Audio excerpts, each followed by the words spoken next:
Hello दोस्तों, नमस्कार। स्वागत है आपका। इस वीडियो में हम देखेंगे विजन आईएएस की टेस्ट सीरीज से क्वेश्चन। तो चलिए आइए स्टार्ट करते हैं। देखिए, पहला क्वेश्चन है, संत कबीर के संदर्भ में निम्नलिखित कथनों पर विचार करना है। पहला स्टेटमेंट है, उन्होंने ईश्वर के ज्ञान के लिए संन्यास और पुस्तकीय ज्ञान को महत्वपूर्ण माना। तो ये बिल्कुल गलत हो जाता है, आपको पता है। उन्होंने ईश्वरीय ज्ञान के लिए संन्यास को तो बिल्कुल ही नहीं माना और पुस्तकीय ज्ञान के तो खिलाफ ही थे वो। और दूसरा स्टेटमेंट है, उन्होंने जाति व्यवस्था और छुआछूत प्रथा की निंदा की। तो ये बिल्कुल सही है, उन्होंने करी थी। तीसरा स्टेटमेंट है, बीजक संत कबीर की शिक्षा का संकलन है। ये भी बिल्कुल सही है। तो इनमें से आंसर हो जाता है 2 और 3।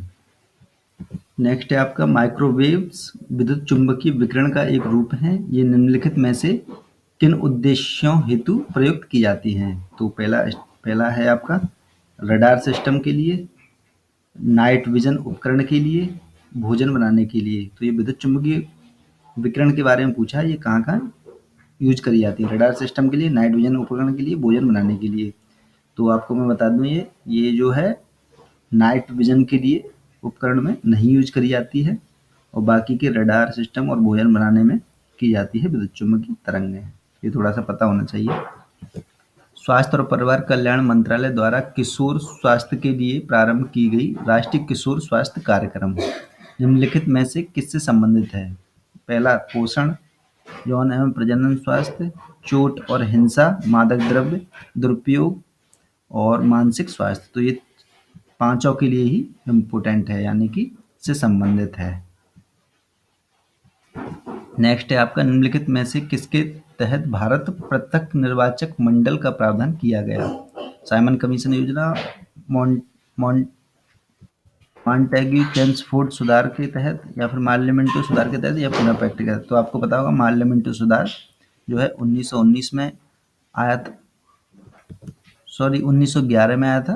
तो ये उसी के तहत हुआ था, पृथक निर्वाचक मंडल। निम्नलिखित में से कौन से प्लेट संचलन के लिए उत्तरदायी हैं? पहला स्टेटमेंट है, गर्तों के किनारे शिलाखंडों का खिंचाव, जैसे स्लैब पुल। दूसरा स्टेटमेंट है, महासागरीय कटकों के निकट उत्पन्न कटक जनित दबाव, यानी रिज पुश। और तीसरा स्टेटमेंट है, महाद्वीपों पर भू आकृतियों का अपर्दन।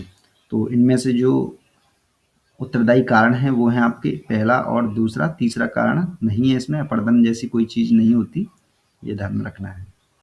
निम्नलिखित में से किन मानदंडों के आधार पर किसी प्रजाति को क्रिटिकली इंजर्ड यानी गंभीर रूप से संकटग्रस्त घोषित किया जा सकता है? पहला स्टेटमेंट है आपका, प्रोणजीवों की अनुमानित जनसंख्या 10,000 से भी कम हो जाना।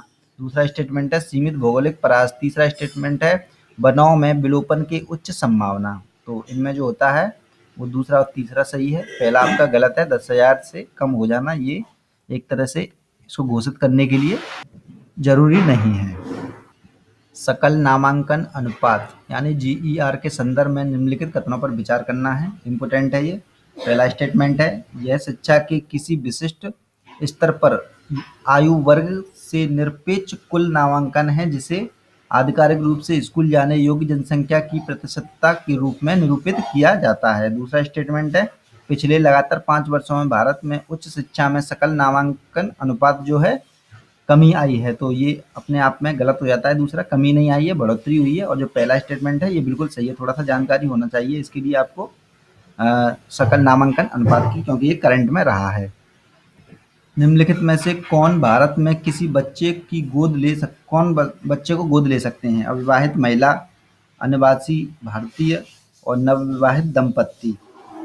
तो मैं आपको बता दूं, पहला और दूसरा सही है। नवविवाहित दंपत्ति नहीं ले सकते, उन्हें कम से कम 3 साल के बाद ले सकते हैं शादी के। तो ये इम्पोर्टेंट है, ध्यान में रखना है। रहा था ये करंट में। प्राय सुर्खियों में रहे हेलसिंकी नियम निम्नलिखित में से किससे संबंधित है? तो मैं आपको डायरेक्ट बता देता हूँ, ये अंतर्राष्ट्रीय नदियों के जल उपयोग से संबंधित है। इसे आपको बहुत अच्छे से ध्यान में रखना है, क्योंकि आ सकता है ये क्वेश्चन, क्योंकि अंतर्राष्ट्रीय नदियों से के जल है उसके उपयोग से रिलेटिव हमेशा चर्चा बनी रहती है। जैसे हमारे सिंधु जो नदी है उसके बंटवारे से संबंधित बनी रहती है, इस वजह से ये जानकारी होनी चाहिए। देखिए, नेक्स्ट क्वेश्चन है आपका, जीएसटी परिषद के सदस्य हैं कौन कौन होते हैं? जीएसटी परिषद के सदस्य प्रधानमंत्री, केंद्रीय वित्त मंत्री, राज्यों के वित्त मंत्री और राजस्व सचिव। तो आपको मैं बता दूं, देखिए जो परिषद के जो सदस्य होंगे वो होंगे आपके केंद्रीय वित्त मंत्री और राज्यों के वित्त मंत्री। ये प्रधानमंत्री और राज्य सचिव नहीं होते हैं, ये ध्यान में रखना है आपको। भारतीय सुनामी पूर्व चेतावनी प्रणाली, ये इंपॉर्टेंट है, इसे थोड़ा सा ध्यान में रखें।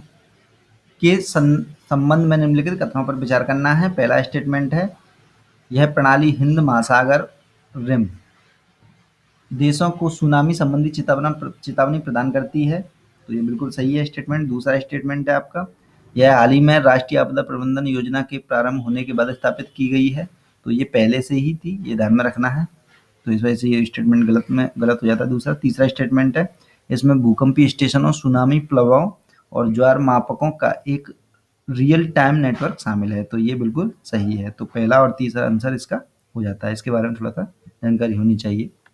आपदा प्रबंधन से रिलेटिव भी ये क्वेश्चन है।